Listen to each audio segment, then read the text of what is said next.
All right, so let's talk about a high-performance work environment, and then ways to look at that in a sequence in which to look at those ways. And this is the sequence, and let me move this thing out of the way over here so I can see what I'm doing. Okay. All right, so we're going to talk about definition, communication, measurement, reinforcement, and then there's a bright red line separating those four from enablement, training, and selection. So when we talk about a high-performance work environment, we're talking about an environment where, all right, let's do it this way, where all of these things are present to the degree that they need to be. And I'll move through them, and then we'll recap, and hopefully you guys will have some dialogue here. So the first thing we'll talk about is definition.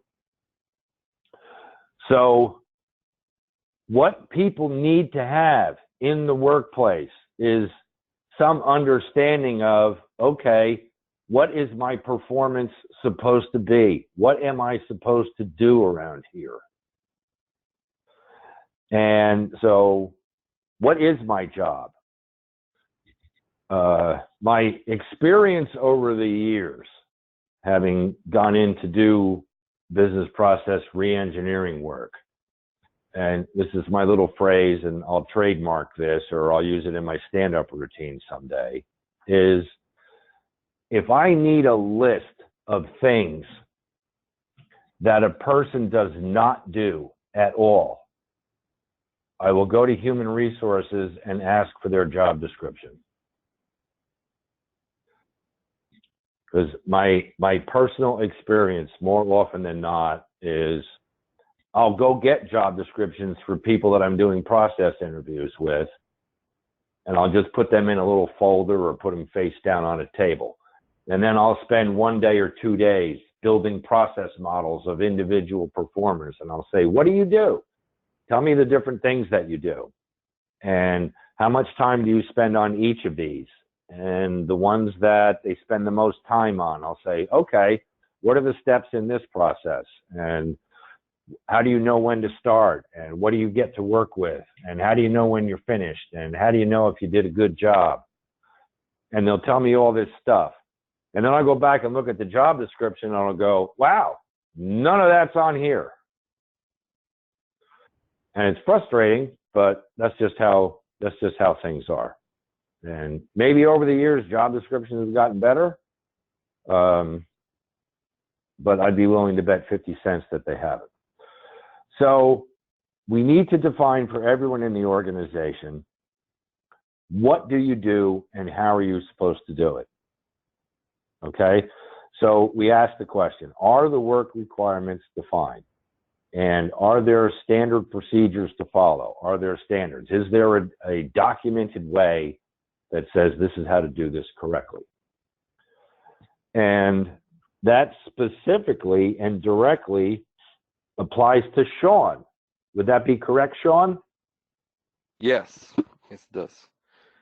Okay, because you can't train somebody how to produce a widget using the thingamajob machine if there are not clear instructions on how to do that and what are the specifications and tolerances and quality standards for the widget. Right. What's acceptable, what's not. Exactly. Exactly. And to simplify, all you're doing is you should be taking those existing specifications, requirements, steps, procedures, etc., and putting them in front of your adult learners and letting them practice. But you break that up into learning segments. Mm-hmm. And there may be some conceptual knowledge that you have to get to first underneath before the actual steps or executable part of it is put in front of them. Because certain concepts like tolerance or failure or things of that nature. Yes. Mm-hmm. So that's the definition part. Because if you don't have this, then you can't tell somebody they're not doing what they're supposed to do. And then what's the point? So I had a boss a long time ago when I was a young whippersnapper, and I was being a smart guy one time, and I said, "Hey, you know what? I don't have a job description, so you can't fire me for not doing my job." And he was a wise old person, and he said, "You know, Mick, I would never fire you for not doing your job. I would make it so miserable for you that you would quit on your own.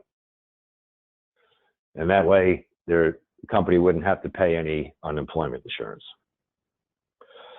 So that was that boss. So number one, definition. Number two is communication. I have actually been in organizations that had all the definition stuff, but they didn't share it with the employees. And don't ask me why. I don't know why, but they didn't do that. Organizations sometimes are great at not sharing information. So I worked in that first bank I worked in for a long time, 1 year. I was given a, whatever they called it, President's Award or something like that, which was a handful of stock options or shares or whatever it was. And so I got called into the vice president's office, and the HR person was there, and they said, "Hey, you did a great job last year, so we're going to give you the President's Award," or whatever it was. And I said, "The what?" Because I'd never heard of it before. And they said, "Well, you know, it's for working hard and doing good stuff and blah, blah, blah. Here's the thing." And I said, "Okay, that's cool. Thank you very much. I appreciate it." And then they said, "But before you go, don't tell anybody that you got this, okay? Because we wouldn't want anybody else to, be jealous or offended." And I had enough of a background to realize how backwards that was. Because the whole point of having awards is to recognize the examples that other people should be emulating and attempting to follow. But instead, this was a secret program that nobody knew about it except people who had gotten an award. And I don't remember whether it was clear to me what were the criteria that were used to judge or not. Maybe it was just how late I worked at night. I don't know. But that was terrible. It's completely and absolutely backwards and incorrect. Award programs are supposed to recognize excellent performance. There should be observable and measurable criteria associated, and everybody should know that. And it should be a celebration when somebody wins, and everybody else should go, "Oh, okay, so that's what I have to do to get an award around here." So anyway, number two here is communication. So all the stuff in the definition, what are you supposed to do, needs to be made available to people, including ongoing communication about, well, how well are we doing? How well am I doing? How well is the team doing? How well is the department doing? How well is the division doing? How well is the organization doing? And that's the communication piece. So after we've defined performance and we've communicated it out to everyone, now we can measure actual performance.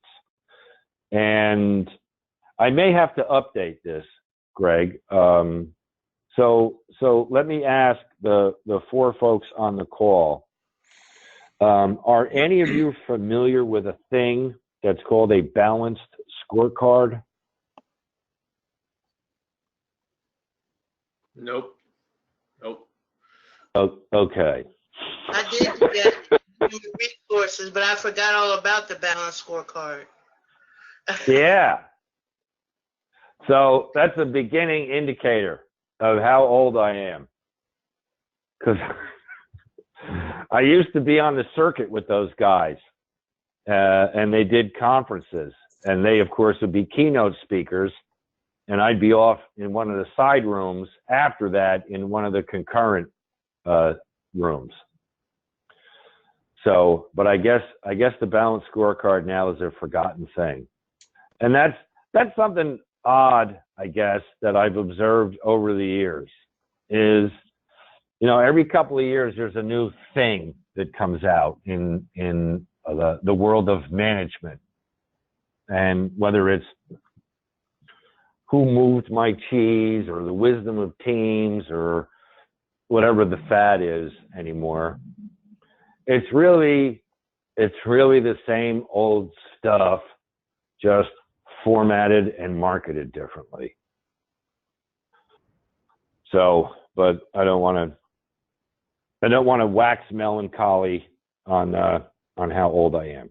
Anyway, so, but individual teams, departments, groups need to be measured in terms of how well are they doing against the expectations for their performance. So, am I overperforming? Am I underperforming? Am I producing enough volume, but my quality isn't what it needs to be? What is that? And there are a lot of people who will argue with you when you're having this conversation, and they'll say, what I do cannot be measured.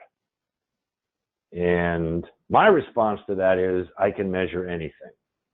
Even if I have to be as simple as developing a 5-point Likert scale and saying this is horrible, this is poor, this is this is okay, and this is really good, and turning that into a survey. But that's still a measurement.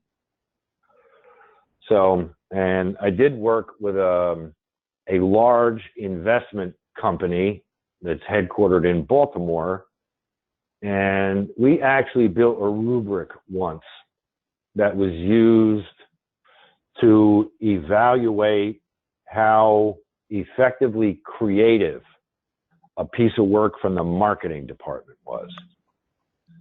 That was a fun exercise. Took about a week to build the items in there, but that was pretty cool.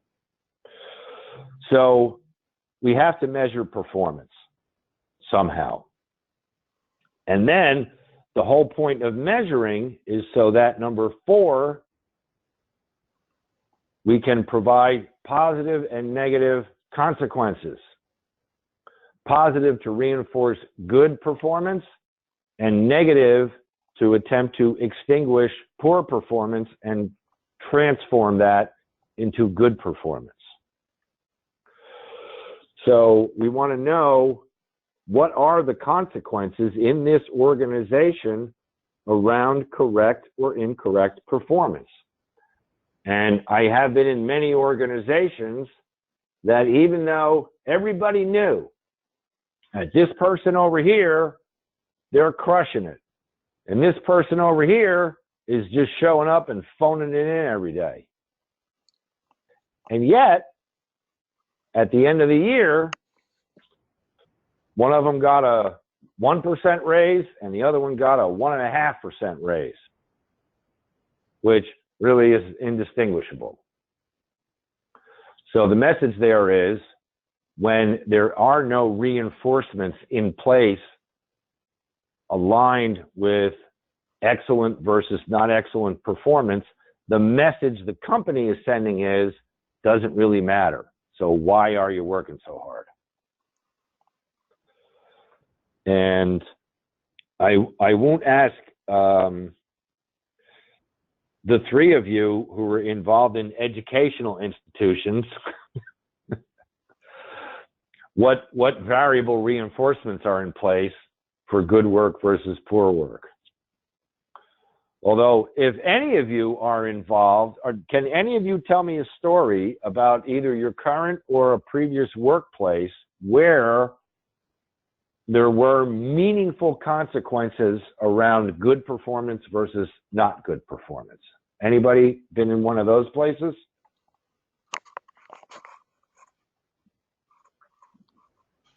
I could think of a place, but I used to work at Purdue, the chicken factory down on the Eastern Shore.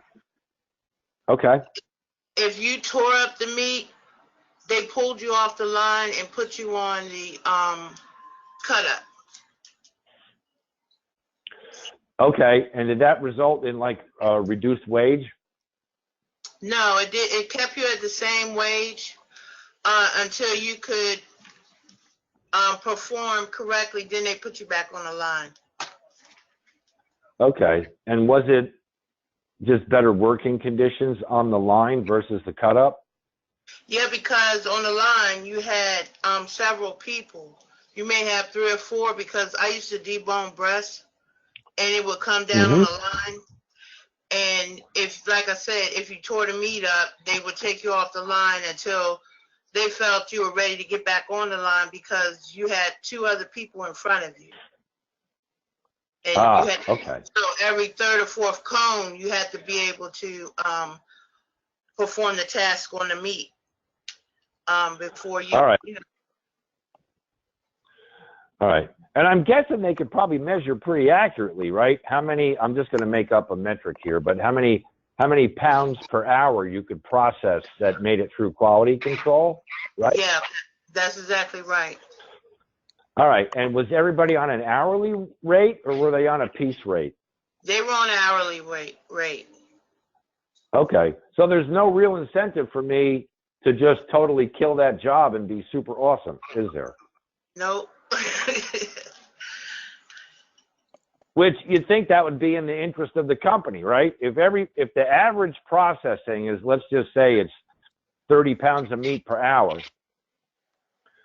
and I could do 40, that'd be awesome. And they'd make more money out of that. But it sounds like there's no reason for me to want to do that.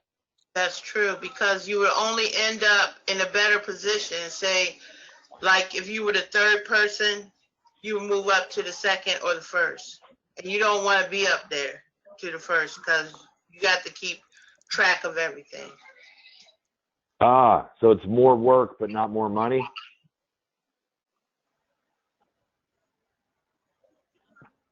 All right. Well, that sounds tedious right there.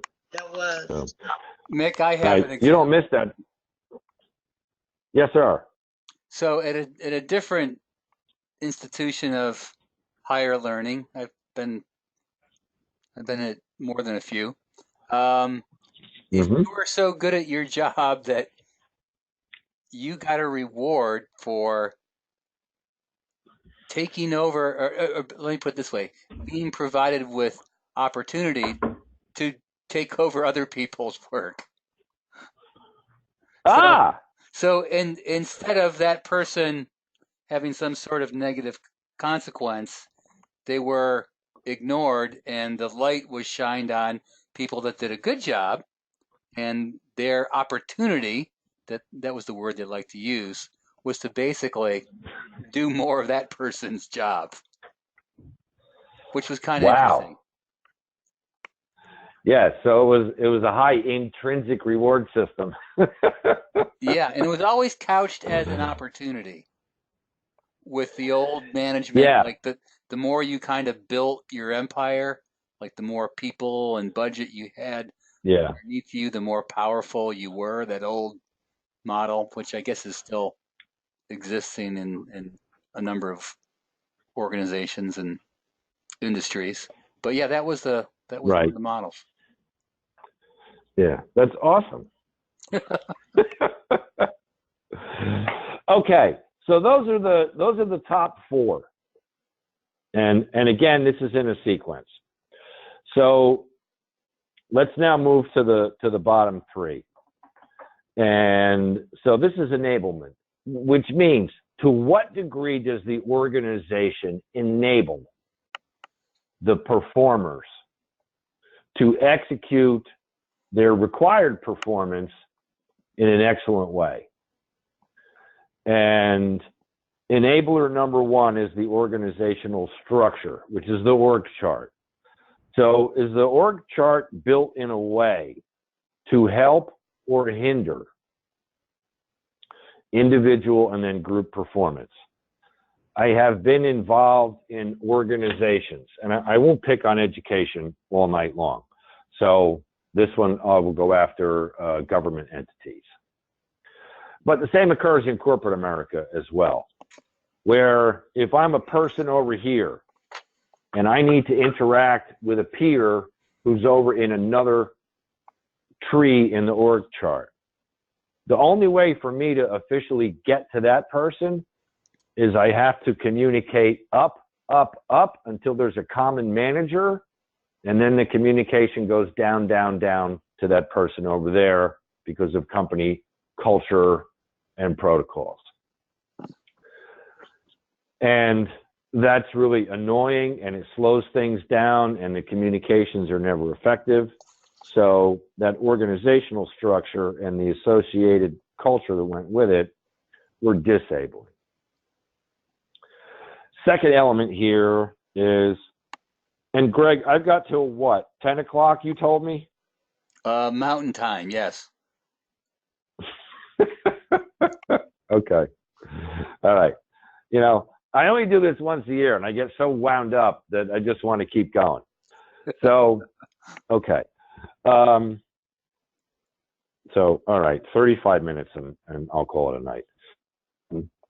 So next is the technology, which, you know, the IT, the systems in place, and to what degree do the technologies or the tool sets help or hinder performance? And I'm going to guess that, Sean, if I'm trying to build widgets and I'm using a machine that's operating on a DOS platform, that particular technology may not necessarily be allowing me to maximize my error-free production. Certainly, I'm just taking a guess there. Right, yeah. Okay. Low rate of production. Also, when we run into an instance where maybe we bought that machine from a manufacturer in Italy, and if it goes down, we have to wait for somebody from Italy to come out or wait for parts from Italy. So that can really hinder us as well. All right. Do you have machines where the only instructions came over in a foreign language?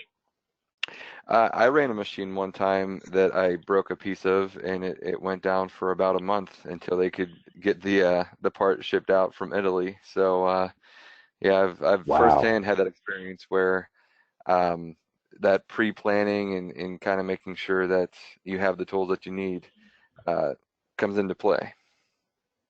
Mm-hmm. Okay. Cool. All right. So that's technology. Next we have information.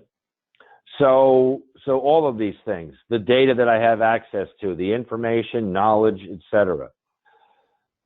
And when I'm trying to do my job, the information that I have access to, is it complete? Is it accurate? Is it up to date?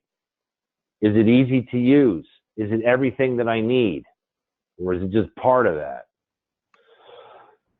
So I've been in countless situations where in order for somebody to do something, they had to go to multiple sources to go get information. And then at the same time, there were redundant sources of the same information. So you had to go look at all three of them and make sure that it was identical, because one of them could be right and the other two could be wrong. And that just slows you down. And the last thing where I have the least experience, it probably plays a role in Sean's environment, and it certainly plays a role at the chicken processing plant, is the ergonomics.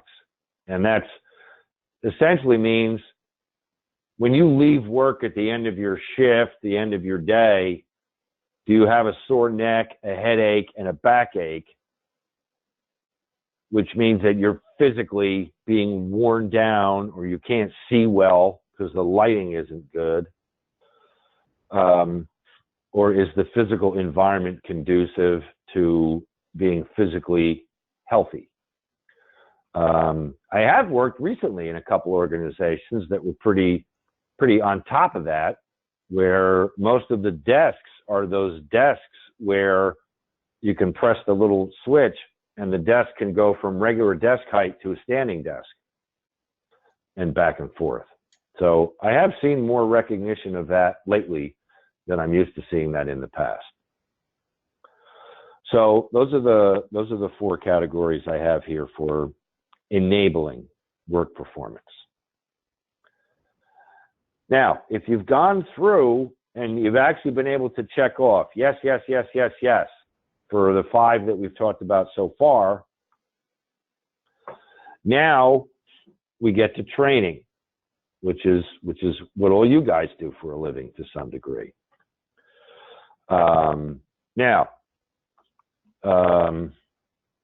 So training in and of itself actually solves 2 problems, and 2 problems only. Problem number 1 is individuals attempting to execute their job functions have skill deficiencies, which are hindering acceptable performance. It's very narrow and specific, but that's what training does.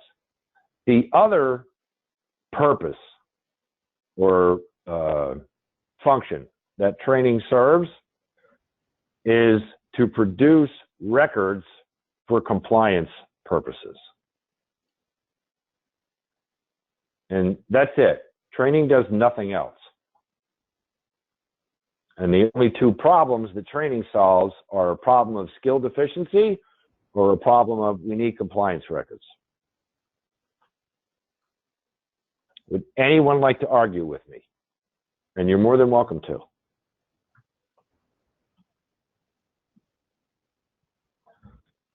Ah, come on. No argument here. All right. All right. Mick, this is Craig. Okay. Do Yes. you see managers coming forward, or have you seen managers come forward and say, hey, training guy, my people need training? And then after you start asking questions, you realize that training's not the problem, and the problem might be the manager themselves, or other situations as well, but that the manager might be part of the problem. More often than not, and not when I'm involved with, we're putting in a new system or we're merging a small bank into the big bank, stuff like that. Clearly, training is necessary. Actually, a combination of training and education, which I'm not going to differentiate them right now. But oftentimes, and the whole point of this exercise is all of these 7 buckets right here. Any one of them can very well be, or a combination of them can very well be the root cause of a perceived performance issue. And so many times, there's a perceived performance issue, and the first thing that happens is the head of the group gets the training guy over there and says, hey, I got a performance problem. I need you to train these people up. And it's really hard to have the conversation that, okay, and of course what they want is they want you to have something in your pocket so that you can just start training people tomorrow, and then it's fixed by Friday. And the hard conversation is, okay, can I just verify a few things? I need to talk to some people and understand a little bit before I solve your problem. And it's getting permission to do the front end work. And then the second part, which is an even harder conversation, is, hey, I did my due diligence because I'm a professionally trained person in my field, and training is not going to solve your problem, dude. And that can be a really hard conversation. And sometimes you can get to a point where you can get away with that, and sometimes you can't based on where you are in your organization. So, you have an ethical and a moral dilemma. Is do I remain true to my profession, or do I feed my family? And those are decisions that you have to make on your own. I can't make them for you. It's easy for me to stand on a soapbox and say, under no circumstances should you design, develop, deliver, and evaluate training when skill deficiency is not the problem.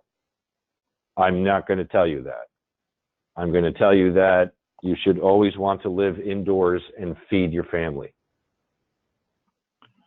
And if you can get away with doing things correctly, then that's great.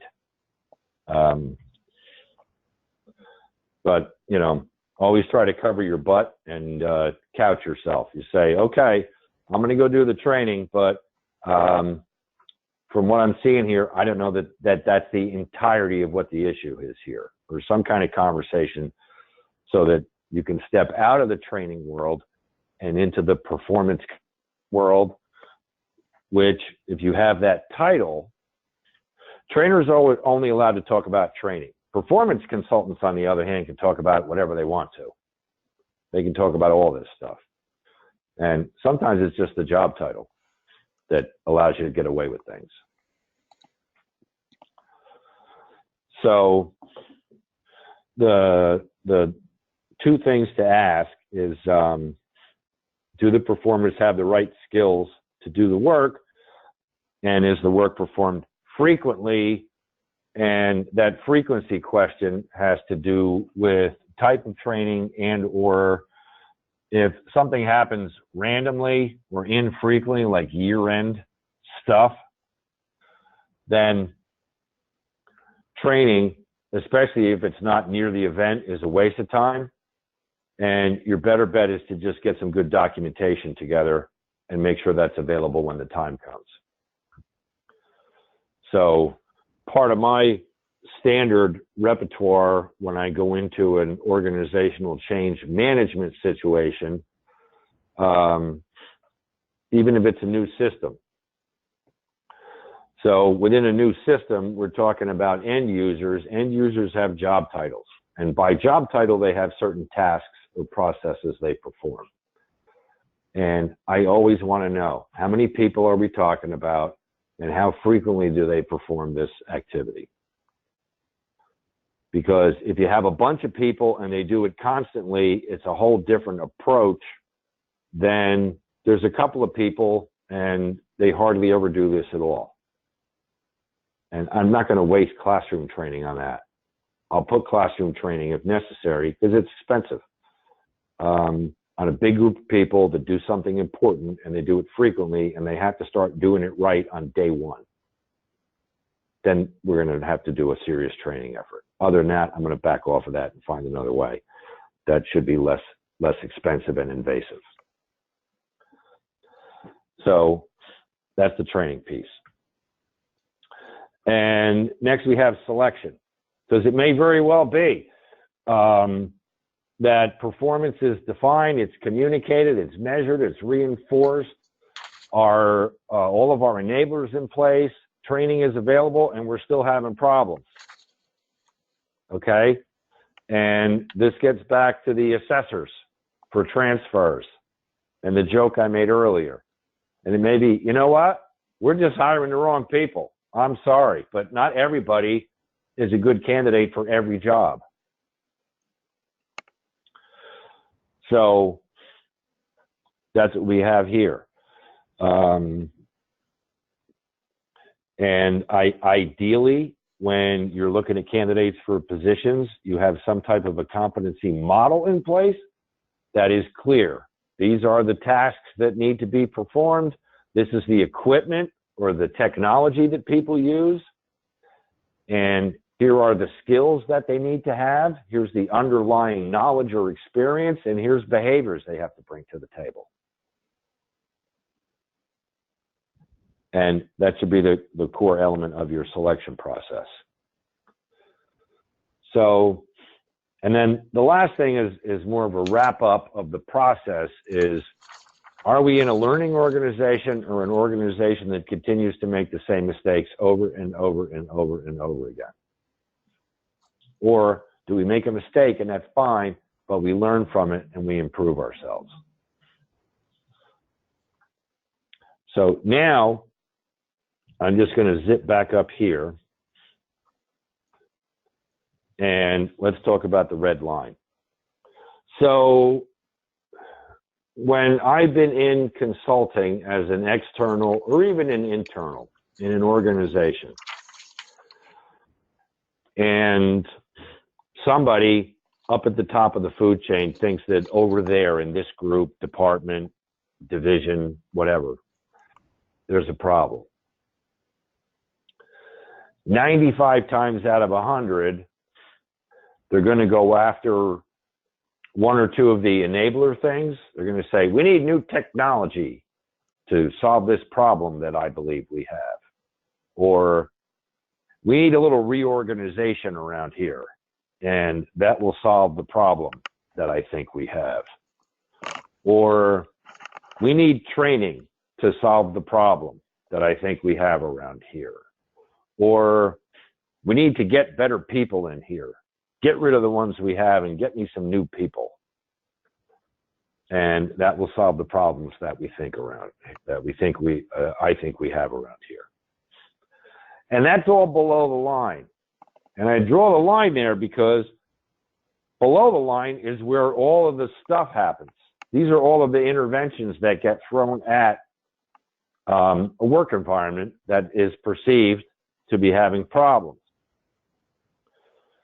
When, in my experience, and based on the literature that I've read, 9 times out of 10, the real cause of the problem, the root cause of the problem, is above this line.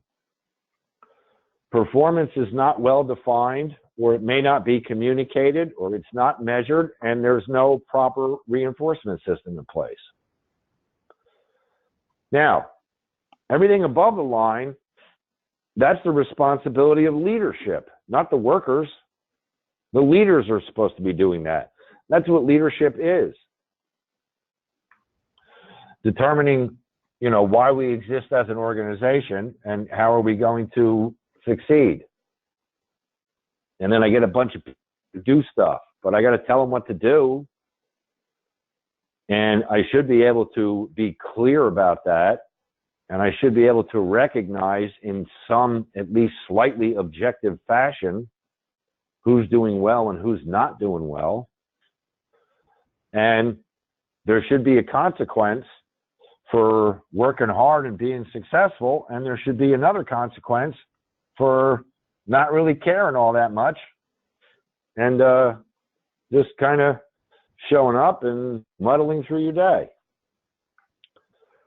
And if the stuff above the line is broken, nothing you do below the line is going to fix it. So that's why there's a sequence, and that's why there's a line here. And I call this the Mason-Dixon line of human performance. Because I probably should use equator, but it's not exactly in the middle, so I can't do that. Unless we're using a Mercator projection map, which has a bias towards the northern hemisphere, but I don't want to get political. So, all right, so I'll pause for a moment. And does anyone have any questions, comments, things you'd like to share at this point? Mick, when you've worked with organizations that have decided to deal with what happens above the red line, when you've been successful, or you could cite some success, what were some of the things that you did and they did that led to that success? Well, I'm typically brought into a place during my consulting days. I or we were brought into a place with an expectation that we would do stuff below the line. And on many occasions, the results of our analysis were that you have underlying issues with stuff above the line. And without bragging too much, but, maintaining a positive sense of self, there have been some times when I put in front of a client some very easily adaptable things, specifically around measuring and reinforcing excellent and poor performance. And I'm trying to think of when one of those was actually accepted. So probably the best example I have was at the 3 data centers that support the Federal Reserve banking system. We went in there to try to help them modernize and become more reactive when there were data processing issues that required experts to frequently be called in during their off time to come in and fix things.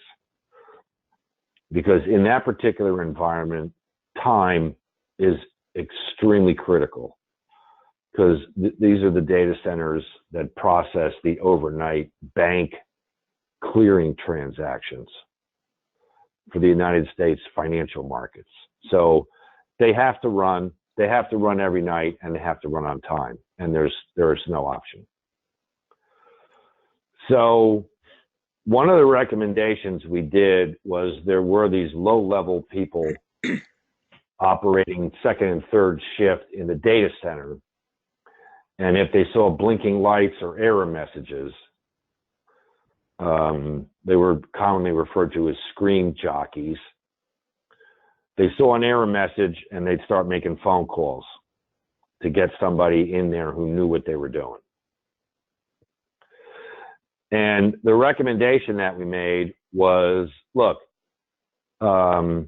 these experts come in here, and yes, they're very smart people. And first guy I ever worked with building business process reengineering process models, detailed models, and I'll show you just a little format in a couple minutes, was a retired IBM guy that worked there. And he was one of these guys where, he could put his ear against the machine and tell you what was wrong with it. One of those people. So what I did was I sat down with this guy for a week. And I said, okay, so when you walk into the room, what's the first thing that you do? And what are the options? What could possibly happen? And then based on that, what's the second thing you do? And we built these models out for a handful of their super expert people. And the recommendation we made was, after we looked at all of it, we said, look, all of these experts come in here, and the first 3 or 4 things they do are pretty standard, and they're not all that complex. Other people with less experience could be trained to do these basic things. And sometimes those basics would fix the problem, and sometimes they wouldn't. But the recommendation was, let's take the people that are in the room all the time, let's elevate their job, and let's make them responsible for the first 3 or 4 diagnostic steps that your experts perform. And let's get them to a point where they're kind of like the EMTs at an accident scene, where they can take blood pressure, they can take pulse, they can describe the situation and stabilize a patient. And that way, when they get them to the hospital and the surgeon shows up, the surgeon doesn't have to waste time checking their blood pressure and their pulse rate. So it took a while, but we actually convinced that got the HR department to let us do that. And so And now I'm looking at this model going, where is that? And it's probably, we redefined what the job responsibilities were for some people. And we changed the reinforcement because we got them higher salaries because now they were higher skilled people. And that's probably, Greg, the best one I got. Okay. I have in several organizations where they had nothing, said, here's a way you can quantify work. And in an investment firm in Baltimore, I said, look, you have 3 teams within the marketing department, this one, that one, and the other one.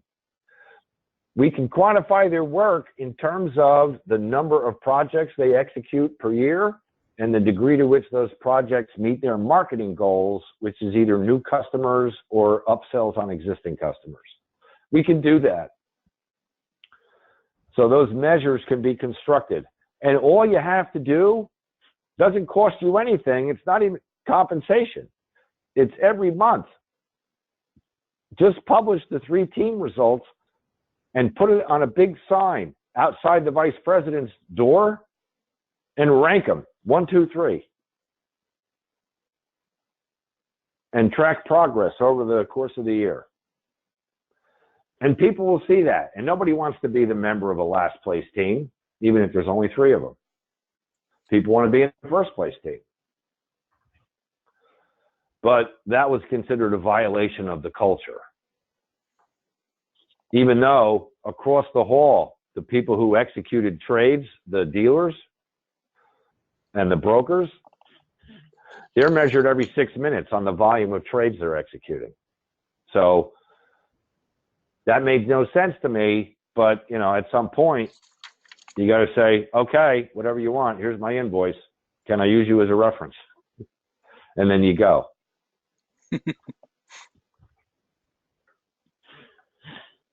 So, you know, the place I'm at now, I built a scheme to quantify the performance of managers with respect to what degree did the projects in your group come in on time and on budget this year.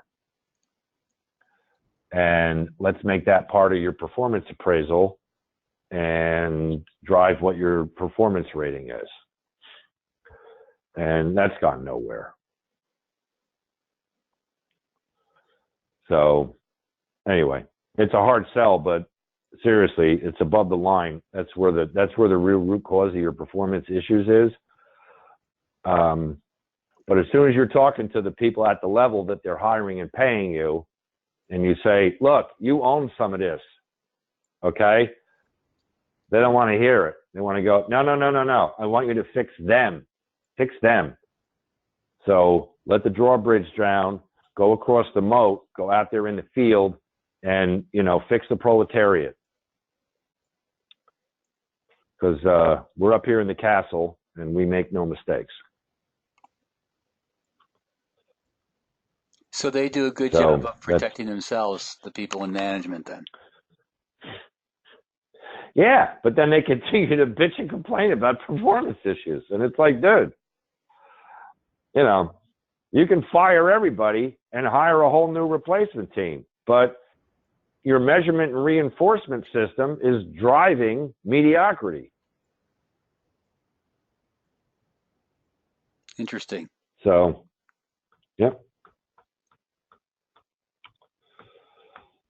All right. So this is a format, and Greg has a copy of this deck, so you guys can all have this. But if you're doing a job task analysis, which you're either talking to an expert performer because you need to document what this person does or these people do so you can convert that into training materials, typically. That's what people like us do from a training standpoint. And sometimes we're just training average and below average performers to be as good as recognized high level performers. So let's interview the high level performers, understand what they're doing, and come up with some instruction for this. or documentation or job aids or whatever.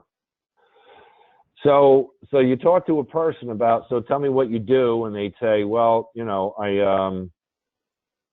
I take a look at a request for transfer and I approve it or I deny it. And you go, okay, so when you're doing that, what do you get? What do you receive? What are your inputs? What are the physical products or the information or the data that is put in front of you or that you have to get in order to execute this task? And what do you produce when you're done? Right? And we're building the high level here. And what technology do you use when you're executing this task? And that could very well be what tools, okay? For Sean, it's what machine are you using when you're building this subcomponent for the widget over here? And then finally up top, we look at what are the controls or the performance standards or guidelines, if there are any, that tell you, well, when am I supposed to do this? And where do I do it? How do I do it? Why am I doing it in the first place? Which puts some adult learning context around this. And when you get this picture built, then you can break this down and say, okay, so there's a big picture here, okay? Tell me the 6 to 8 to 10 steps that you take. And each one of those steps, you want to understand in this entire context here: inputs, outputs, controls, and technologies. And now you've got a very robust job task analysis. So you should have enough information that if you're going to build a piece of training around this, you can go ahead and you should have enough content to get you going. So if you're able to have a conversation with performers and get this kind of information, there's a couple things you can do with this. So the first thing is, let's take a look at performance if you want to measure it, okay? So you look at the outputs, whether it's physical products or information or decisions. And you look at the controls, which give you essentially the quality specifications. And then you can attempt to understand, okay, so based on what I'm seeing here, the performance standards or the expectations or the requirements, is there a volume that we expect somebody to produce 4 widgets in an hour or 2 widgets in a week or 5 decisions for a transfer in a month? Do we have to do this? Is there a deadline that we have to make? So if you work in a newspaper, okay, you have to release your copy to the editor by whatever the deadline is. And again, the quality piece is, was it good or not good? And that should be manifested out of the performance standards, goals, and any guidelines that are in place. So that's how you can look at quantifying performance. Next, you can break this down. And Greg, everyone on this call is familiar with the performance conditions criteria format for the learning objective. Is that correct?